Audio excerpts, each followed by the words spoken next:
Bueno, tomando como referencia este diagrama que apenas se va a empezar a ver ahí. A ver, ahí va, ahí va. ¿Ya se ve? Vamos a apagarle.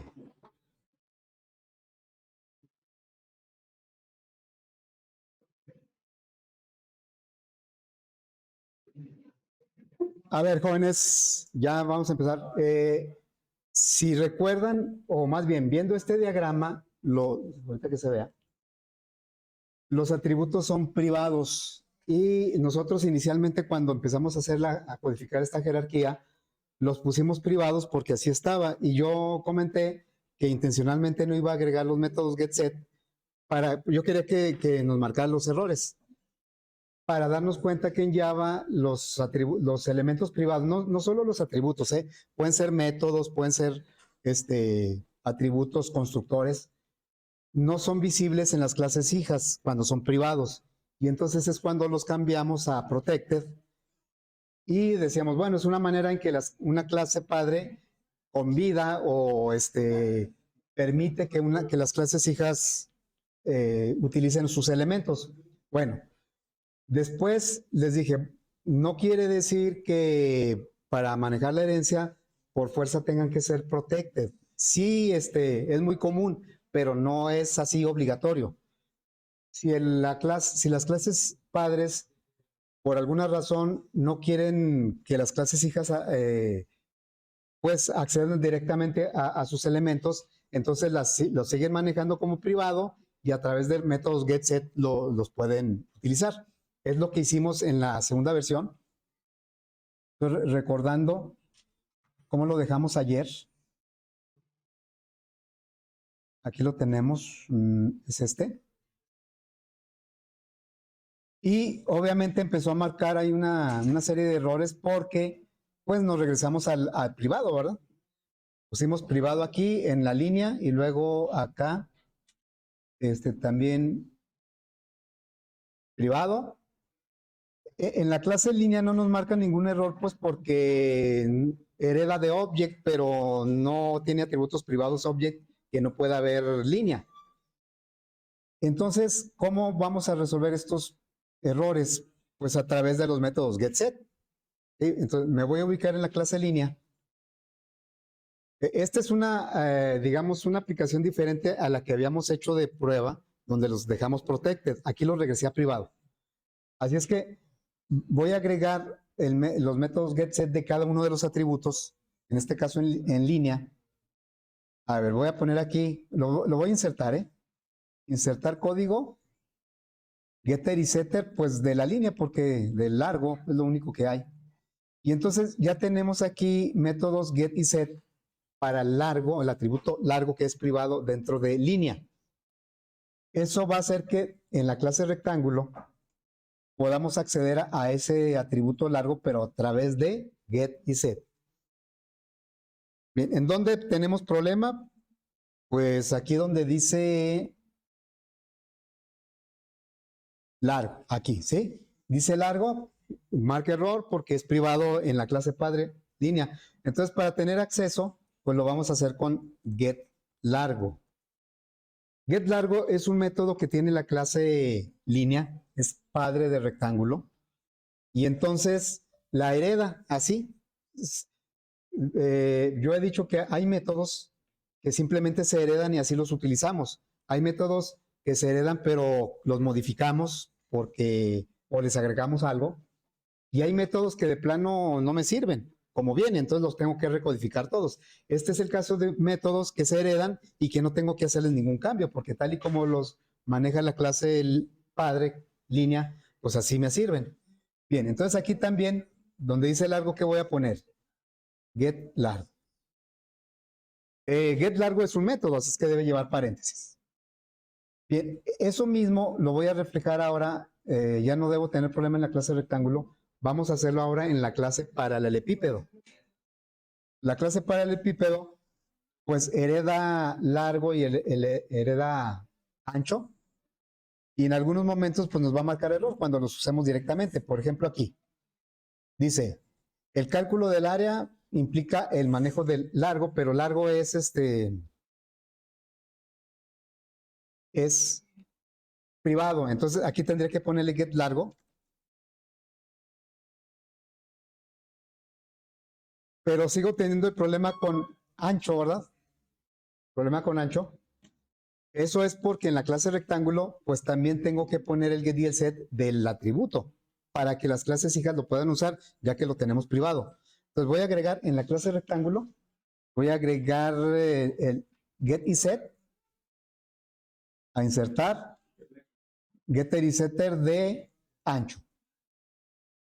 Bueno, ya tenemos aquí getter y setter, no sé por qué lo puso de esa manera. Como que, bueno, no sé por qué lo puso así. Bien, entonces en paralelepípedo ya tendríamos también acceso al atributo que directamente no lo podemos acceder porque es privado, pero a través del get sí. Aquí le pondríamos get ancho. Espesor, pues, es un atributo que es propio de paralelepípedo, o sea, no requiere un get. Y por si acaso, si después la jerarquía crece y paralelepípedo tuviera una clase hija, pues vamos a, puesto que si también lo pusimos privado, vamos a agregarle ahora el get y el set de espesor. Aquí voy a agregar getter y setter del espesor. Y ya tenemos ahí. Así es que regresamos nuestra jerarquía a como originalmente estaba planteado en el diagrama. El diagrama dice que deberían ser privados. Aquí están, entonces ya los dejamos así. Ya coincide con lo que tenemos aquí en el diagrama. Así es que el protected, el nivel de protección protected se puede aprovechar para el manejo de la herencia, pero no es obligatorio, no es que solamente con protected puedo manejar herencia. Bueno, ya una vez, pues, habiendo hecho esos cambios para mantener privados los atributos, vamos a empezar una aplicación en donde utilicemos esto. Así es que, si no hay preguntas, voy a agregar un frame. Aquí, ¿verdad? Vamos a agregar un frame. La idea de esta aplicación es que genere, que yo le pregunte al usuario datos para poder crear cualquiera de los tres tipos de objeto. En el entendido de que no se requieren los mismos datos para los tres tipos de objetos. Si quiero crear una línea, necesito nada más el valor de largo. Si quiero crear un rectángulo, necesito largo y ancho. Y si requiero crear un paralelepípedo, ahí sí necesito los tres valores, ¿verdad? Pero no le vamos a preguntar al usuario exactamente, así o directamente, qué tipo de objeto quiere crear, sino que lo vamos a deducir en función de los datos que él mismo nos proporcione. A ver, entonces este se va a llamar JFrame principal. Y la idea es preguntarle al usuario los datos con los cuales va a crear un objeto. ¿Qué datos le podemos preguntar? Pues largo, ancho y espesor. ¿Qué objetos puede crear?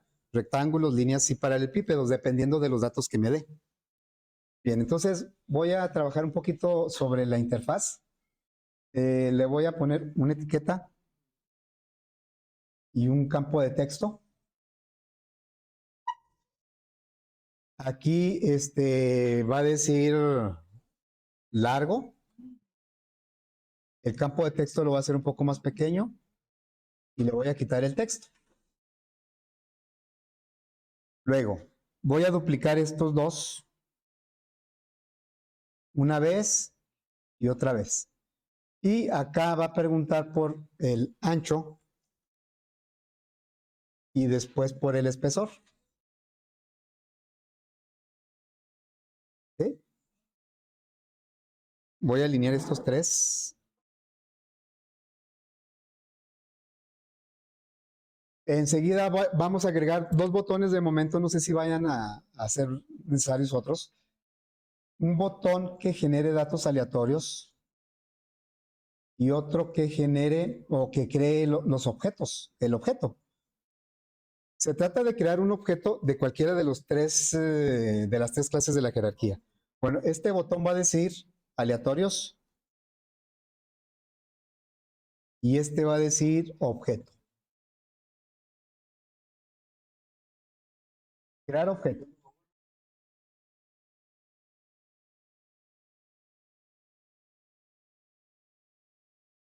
Crear objeto y al crear objeto podemos obtener alguna información de esos objetos que hayan sido creados. Por ejemplo, si creamos un rectángulo, podemos obtener su área y su perímetro, o un paralelepípedo, el área y el volumen. De una línea, pues prácticamente nada, porque no hay cálculos, pero de todos los objetos sí podemos extraer la información de sus atributos. Entonces voy a agregar 4 etiquetas de esta manera. Aquí va a decir datos.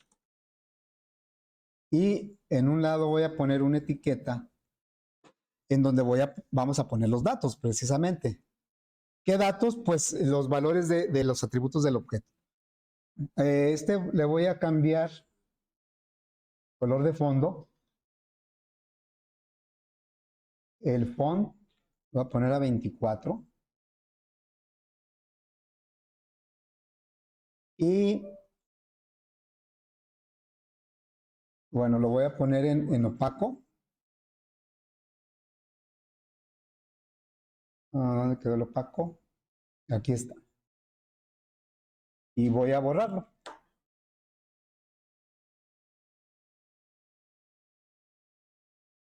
Fíjense que voy a poner todos estos objetos, les voy a poner una letra un poquito más grande porque no se alcanza a ver bien. Voy a ponerle un font caray, cambió la letra, ok. A ver, si le pongo de 14, caray, quedó peor. Es que no sé por qué cambió la letra. Bueno, voy a poner Arial 14 o Arial 16, 18. Ahí está, ¿sí? Y voy a ampliar esto, lo voy a duplicar porque voy a tener una etiqueta para los datos generales del objeto, que es lo que nos maneja el toString, y luego otro para el perímetro, para el área y para el volumen. Y ya dependiendo del objeto que creemos, pues son los que vamos a mostrar. Entonces aquí, lo voy a duplicar, luego otra vez y otra vez. Y aquí va a decir perímetro. Luego acá va a decir área. Y finalmente, va a decir volumen.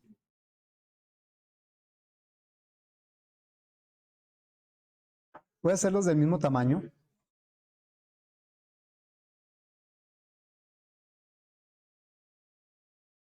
Así.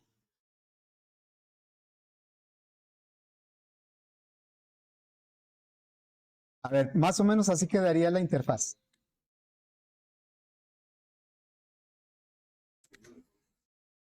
Le voy a cambiar los nombres a los componentes. A ver, este sería JText largo.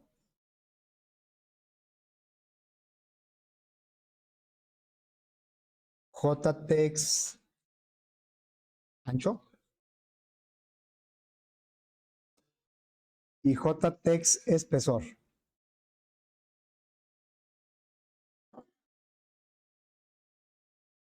Este se va a llamar JBoot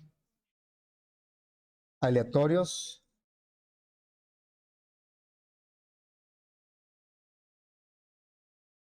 Y JBoot objeto.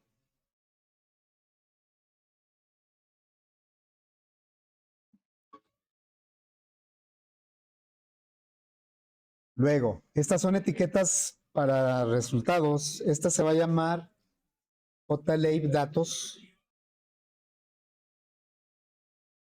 JLab, pues así como dice el letrero, ¿eh? JLab perímetro, área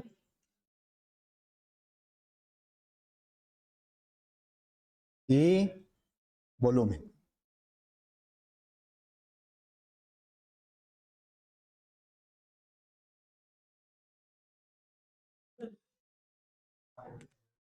Fíjense, vamos a empezar por el botón de aleatorio, ¿sí? Normalmente, a ver, la idea sería esta. Voy a empezar a codificar el botón de aleatorios. Fíjense, normalmente lo que hacemos es esto, ¿verdad? Bueno, requerimos un objeto random.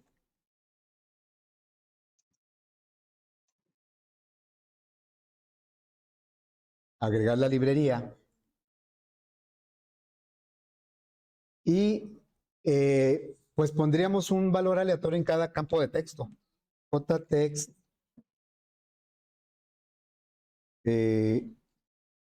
largo punto ctext. Vamos a decir que va a tener valores entre 10 y 100. 10 más azar punto next int hasta 91 para que me dé 90 máximo, más 10 serían los 100. Y esto lo tenemos que cambiar a cadena para que me lo acepte ctext. Y esto lo haríamos en los otros dos botones, campos de texto. Jtext que ancho y Jtext espesor. ¿Sí? Bueno, eso es lo que normalmente hacemos en un botón que genera datos aleatorios. Solo que en este caso, fíjense, ¿qué sucedería si así lo dejamos? Si vemos la interfaz, en ningún momento le estamos preguntando al usuario qué tipo de objeto quiere crear. Sino que nosotros lo vamos a deducir en función de los datos que me dé.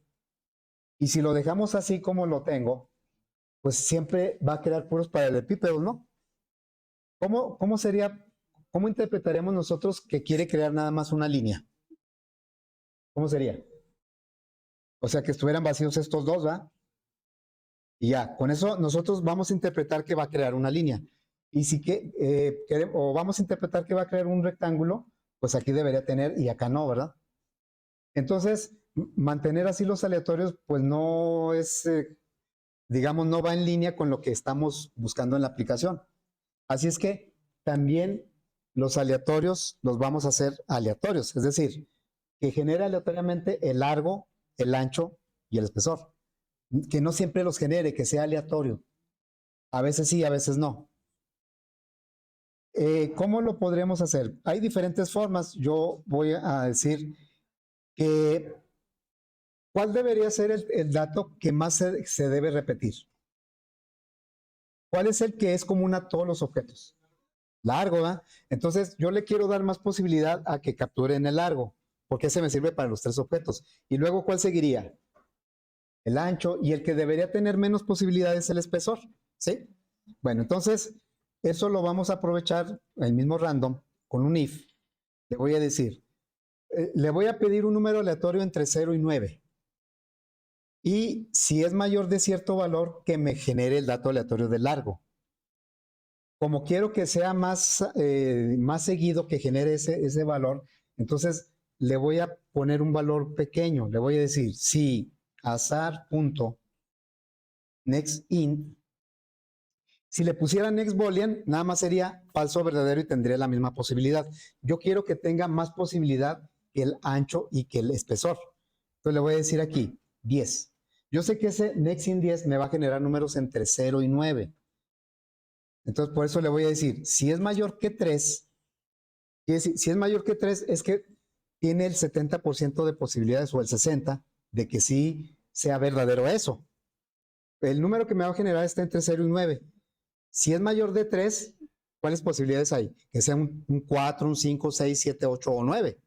Hay más posibilidad de que sí sea verdadero a que sea falso. Entonces, lo voy a dejar así. Si es mayor que 3, sí genérame el número. Y lo mismo vamos a usar, o lo mismo voy a usar aquí, para los otros dos, pero les voy a quitar probabilidades. Le voy a decir, para que generes el ancho, nada más es si es mayor que 5. Ahí ustedes pueden jugar con esos números, ¿no? ya tiene menos posibilidades que generar que largo, porque tiene que ser mayor de 5. Y acá le voy a dar menos posibilidad todavía, que sea mayor de 7. Entonces, esto significa que los valores se van a generar dependiendo del resultado que me dé el Nexin 10. Es una forma, una sugerencia de cómo, para que no siempre los genere. A ver, aprovechando el mismo azar. Lo que va a suceder aquí es que si yo le digo aleatorios, vean cómo este no me lo generó. Pero si le sigo dando aleatorios, ¿qué va a suceder? Que aunque en la ejecución se haya generado nada más uno, como ya tenía otros, pues ahí se van a quedar, ¿verdad? Entonces necesitamos que cada vez que genere aleatorios estén en blanco esos campos de texto para que realmente la ejecución sea de lo último que generó. Ok, entonces, y como también vamos a necesitar borrar lo que está aquí como resultado, entonces voy a crear un método dentro del frame que borre todos los elementos de los campos de texto y de las etiquetas. Entonces le diría aquí, ese es un método que voy a crear aquí. Public void y se va a llamar borrar. Es un método propio del JFrame principal.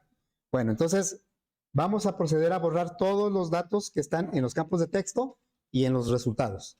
Sería jtext largo punto ctext y vamos a poner un campo, una cadena nula y esto lo vamos a repetir en los otros, que sería ancho y espesor. Y también que lo haga sobre las etiquetas donde van a ir los resultados. JLay era datos. Punto ctext también. Y lo voy a hacer sobre las otras etiquetas. Sería JLay perímetro, área y volumen. Para que con ese método se borre todo junto. Y ese método lo voy a mandar llamar desde el botón de aleatorios para que primero borre y luego genere aleatorios. Bien, entonces, y lo puse en un método porque tal vez lo necesitemos en otros botones. Bueno, entonces antes de que empiece a generar aleatorios, aquí, vamos a decirle que borre. Allá como que lo están detectando, a los chavos de atrás, no sé. Vinieron a revisar. Ahorita me van a decir seguramente. Entonces, bueno, esto ya debe funcionar mejor. Ahora si le doy aleatorios y aquí nada más me generó el espesor. Ahora, ¿qué objeto se podría crear con ese aleatorio? Ninguno. ¿Y con esto? ¿Y con este? ¿Con este qué? A ver, con ese qué se puede formar. Nada. ¿Cuáles son las únicas opciones en donde sí puedo crear un objeto? Cuando tenga nada más largo y ancho, o cuando tenga los tres. Pero la mayoría de las combinaciones no forman objeto, no puedo formar objeto. Entonces, la idea, este ejercicio, aparte de estar aplicando la herencia y estarla utilizando, pues también trabajar un poquito sobre la validación de los datos. ¿Sí? A ver, vamos a averiguar por aquí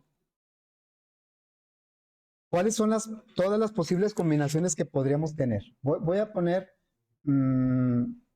por aquí el largo y luego el ancho y luego el espesor. ¿Sí? Bien, ¿qué valores pueden tener? Todas las posibles combinaciones que pueda haber, porque la idea es que el usuario capture y yo, sin preguntarle qué quiere hacer, yo interpretar lo que él capturó y decirles, vas a hacer un rectángulo y hacerlo, o no se puede hacer, o le tengo que dar respuesta ante cualquier combinación que me dé el usuario. Así es que, salud, vamos a explorar todas las combinaciones posibles y eso lo vamos a hacer con tablas de verdad como lo hacían en mate discretas. Fíjense, ¿cuáles son las posibles combinaciones? Voy a ponerlas aquí. Son tres variables, ¿sí? Y cada variable, sí, no sé si recuerdan las tablas de verdad. Por ejemplo, la negación nada más tenía falso y verdadero. Era una tablita de dos renglones. Pero, ¿qué pasaba cuando combinábamos dos variables? ¿Cuántos renglones era la tabla? ¿No se acuerdan? Eran 4 renglones. Era falso, falso, verdadero, verdadero. Y luego por cada falso, falso y verdadero, falso y verdadero. Y cuando eran 3 variables, eran 8 renglones la tabla. Así, cada tabla, cada nueva variable multiplicaba por 2 las posibilidades. Entonces aquí van a ser 8 posibles combinaciones. Las voy a poner aquí. Cuando este sea 0, hay diferentes formas de llenar esto. Yo lo voy a hacer así. Aquí sería 0, 0, 1 y 1, 0, 0, 1 y 1. Estoy trabajando con los, bueno, luego aquí sería ¿qué? 0, 1, 0, 1, 0, 1, 0, 1. La idea es que yo tenga las 8 combinaciones posibles con las 3 variables. Si ustedes revisan cada renglón, no hay ninguno igual. Todos tienen combinaciones diferentes. Esas son las 8 posibles combinaciones que yo puedo tener con esos 3 datos de entrada. Si fueran 4 datos de entrada, ¿cuántas combinaciones podría tener? Vamos, que hubiera otra variable. ¿Cuántas posibles? Tendría que agregar otras 2 tablas iguales, o sea, se multiplica por 2. Si fueran 4 variables, serían 16 combinaciones. Y si fueran 5 variables, serían 32 combinaciones. Bueno, aquí, ¿para qué me va a servir esto? Pues para definir qué es lo que puedo, cuándo puedo y cuándo no hacer algo con respecto a los objetos de nuestra jerarquía. Entonces, si yo me voy por aquí, por este lado, a ver, me voy a ubicar aquí. ¿Qué puedo hacer? El 0 significa no hay dato o está mal el dato, y el 1 significa si hay dato y está bien el dato. Que no haya dato es lo mismo que me den un dato que no es correcto. Por ejemplo, que en el largo me pongan una letra A, pues ese dato no lo debo aceptar. ¿Sí? En condiciones normales esto nos generaría excepciones, o es más, de hecho nos va a generar excepciones, pero si no las manejamos, pues esos son errores que nos marcan. A ver, si los 3 datos son 0, quiere decir que ningún valor es correcto o ningún dato existe. Y aquí voy a poner, no hay datos. ¿Sí? Si solo hay espesor, como ya nos salió ahorita en una de las combinaciones, voy a decir que el espesor no es suficiente. Aquí, ¿qué quiere decir? Que el ancho no es suficiente. Y aquí, ¿qué sería? ¿Puedo crear objetos con esos dos valores? ¿De acuerdo a la jerarquía? ¿Con puro ancho y espesor? No, ¿verdad? Entonces, ancho y espesor no son suficientes. Suficientes, lo escribí bien. ¿Qué pasa si me da puro largo? ¿Se puede hacer algo? ¿Algún objeto? ¿Cuál?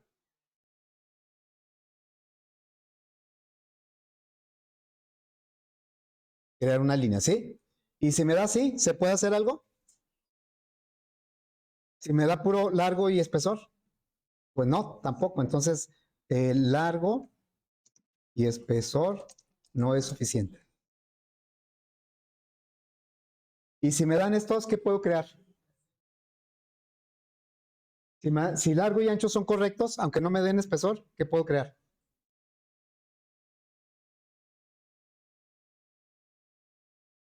Y si me dan los tres,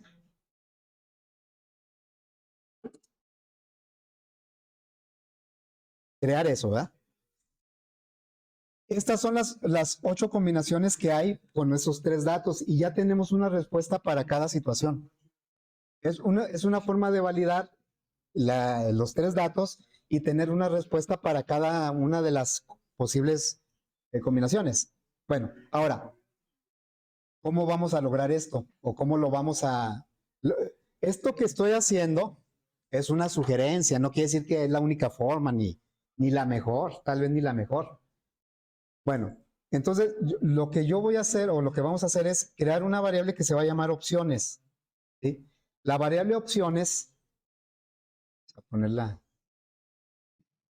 es la que va a tener, yo lo voy a hacer con cadenas, ¿sí? Entonces, voy a analizar el valor que el usuario me dio en el campo de texto largo. Si el dato está bien, le voy a agregar un 1 a la variable opciones. Y luego, si no está bien, le voy a poner un 0. Luego, voy a analizar lo que el usuario puso en el campo de texto del ancho. Si me lo dio bien, a la variable opciones le agrego un 1. Si me lo dio mal o no me dio nada, le pongo un 0. Y lo mismo voy a hacer con el espesor. Entonces, la variable opciones, a final de cuentas, es la que va a traer estas combinaciones. ¿Y cómo lo vamos a hacer? A través de excepciones. A ver, entonces me voy para acá, para código, y en el botón, me voy a ir al botón crear objeto. Lo primero que voy a hacer es borrar, ¿sí? Voy a borrar. Y luego, bueno, pero antes de eso voy a declarar algunas variables. Voy a declarar las 3 variables de tipo doble, en donde voy a guardar el largo, el ancho y el espesor. ¿Sí? Se supone, fíjense, en condiciones normales, ¿qué haríamos? Diríamos, largo es igual a doble punto parse doble del jtext largo punto getText. Esto es lo que hemos hecho siempre. O sea, si yo quiero obtener el dato que está en un campo de texto, lo pido a través del método getText y luego lo convierto al tipo de dato que me sirve en el proceso. Pero ¿cuál es el problema en este caso? ¿Cuál es la situación, lo que cambia? Y yo no sé si el usuario me va a dar algo ahí, o no sé si me va a dar un dato correcto, me puede dar una palabra, una letra. Entonces, yo lo que necesito es averiguar si lo que ponga el usuario ahí realmente lo voy a poder convertir a un valor doble que me sirva para ponerlo en largo. ¿Y cómo vamos a analizar eso? ¿Cómo lo vamos a validar? Lo voy a hacer con un try catch. ¿Sí? A ver, lo voy a poner aquí.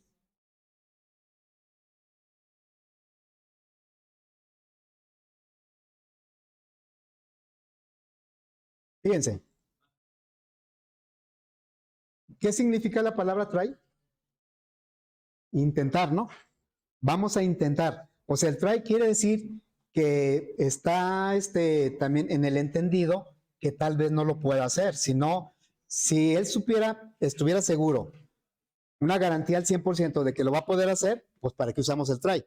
El try es porque nosotros no tenemos la certeza de que esa conversión se pueda hacer. ¿Y por qué no se puede hacer? Porque el usuario o no puso nada, o puso una letra, puso una palabra, de tal forma que me da un dato que yo no voy a poder convertir a doble, o el parse doble no lo va. Bueno, entonces, ¿qué sucede si la conversión sí se pudo hacer? Si se pudo hacer, es que estamos en este punto, porque va a avanzar, ¿no? Sí se pudo hacer la conversión.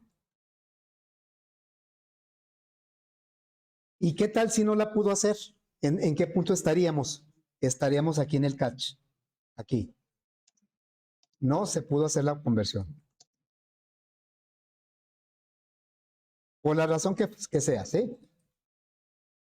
Entonces, cuando la conversión se pueda hacer, yo voy a agregar un 1. Y cuando la conversión no se pueda hacer, voy a agregar un 0. ¿A quién? A la variable que puse por ahí. Dije que iba a ser una cadena. Esta variable opciones va a ser una cadena que inicialmente va a estar nula. Y le voy a ir agregando cuando vea el largo, le voy a agregar un 0, un 1 en la primera posición. Cuando vea el ancho, le voy a agregar un 0 o un 1 en la segunda posición. Y cuando vea el espesor, le voy a agregar un 0 o un 1 en la tercera posición. Cuando termine el análisis, la variable opciones debe traer 3 caracteres, ya sea ceros o unos. A ver, le vamos a decir aquí.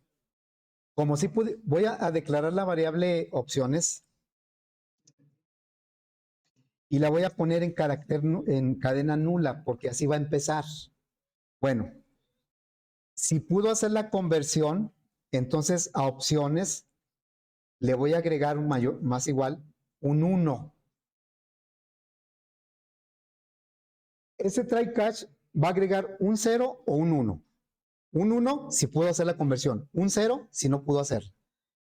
Y eso va a ocurrir acá, ¿verdad? Acá, opciones más igual 0. Ya ven que el catch nos sirve para detectar el error, la excepción que se lanzó y hacer algo al respecto. Casi siempre lo que hacemos es poner un mensaje. Ahora no, lo que estamos haciendo es, o sea, si falla la conversión, ya no se va a detener la aplicación, ya no va a marcar error, sino que nosotros la vamos a interpretar como que no se pudo hacer la conversión y por lo tanto ese dato no existe. Para efectos de nuestro ejercicio no existe ese dato. Bueno, nada más que necesitamos complementar aquí el catch con, fíjense, cuando no puede hacer la conversión, en este caso, crea un objeto y lo lanza y acá lo estamos atrapando. Pero tenemos que indicarle qué tipo de objeto va a atrapar. Entonces, ese va a ser, ahorita lo vamos a poner así. X es el objeto que estamos atrapando, nada más que es un parámetro. Bueno, entonces ya tenemos eso. Eso que hicimos para largo, lo vamos a repetir para ancho y para espesor. Entonces, voy a tomar este, le voy a agregar y ahora lo vamos a analizar, pero para el ancho.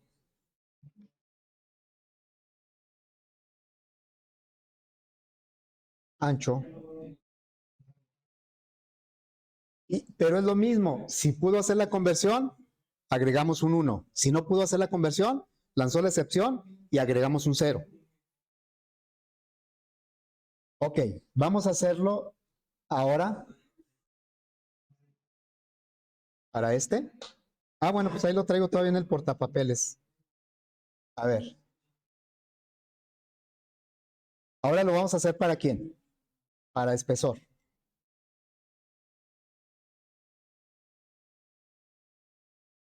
Aquí sería JText espesor. Y si puedo hacer la conversión, a opciones le agregamos un 1. Aquí ya estamos en la tercera posición. Y si no, le agregamos un 0. Ya está. Estamos aprovechando el try catch para analizar lo que se puede hacer, si se puede hacer la conversión o no. Ok, bueno, entonces, ¿cómo podemos averiguar cómo quedó la variable opciones? Pues una forma es que me la muestre, ¿no? Entonces vamos a hacer que nos muestre aquí. Todavía no empezamos el proceso de crear objetos, estamos analizando los datos de entrada. Lo voy a hacer con un option pane, ¿sí? Y aquí va a ser con un show mensaje.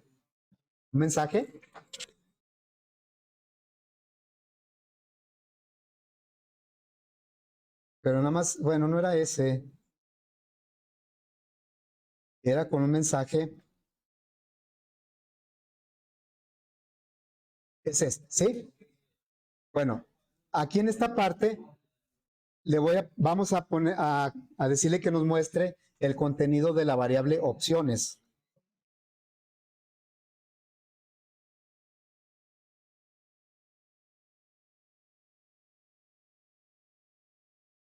A ver, esa es la idea es que nos muestre, después de haber analizado los 3 try catch, que nos diga cómo está la información para poder interpretarla y en consecuencia o mandar un mensaje apropiado o crear el objeto que quiere. Entonces vamos a probar esto. Fíjense, ahí, si yo le digo crear objeto, no he capturado, no he generado aleatorios, pues se supone que no hay ningún dato, ¿verdad? A ver, crear objeto. Entonces, ¿qué me muestra? Puros ceros. Aquí generó un cero, aquí otro cero, aquí otro cero. A ver, voy a decir aleatorios. Bueno, ahí no creo nada. ¿Qué debería poner ahí? Puros unos. Pero ¿qué sucede si por ejemplo, bueno, ahí, ¿qué debe crear? Poner 0, 1, 1, ¿sí? Luego acá, ¿qué debe poner? 1, 0, 1.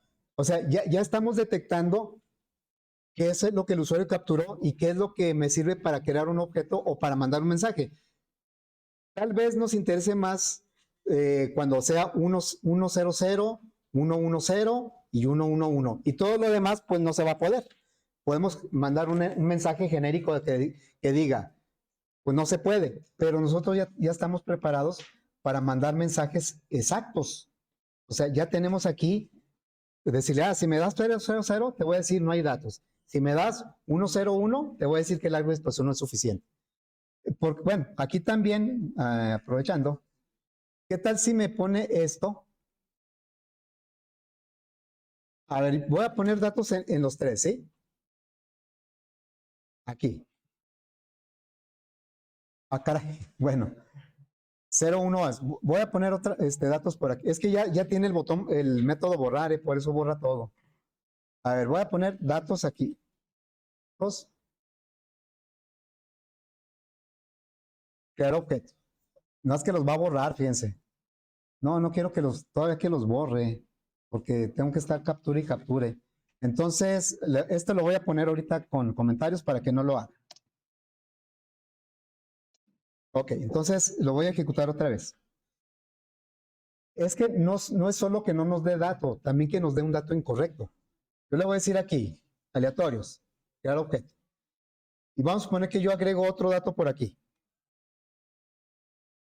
Y ya está, ¿verdad? ¿Qué sucede si yo aquí le pongo, por ejemplo, una X? ¿Qué me debe crear? ¿Qué me debe poner? 101, porque este ya no es un dato que pueda utilizarse para calcular, ¿verdad?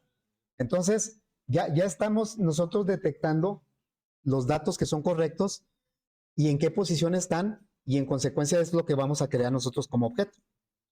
Nada más que eso, pues yo creo que ya será hasta mañana. ¿Sí? Vienes a hacer el examen, chavos. ¿Dudas, preguntas?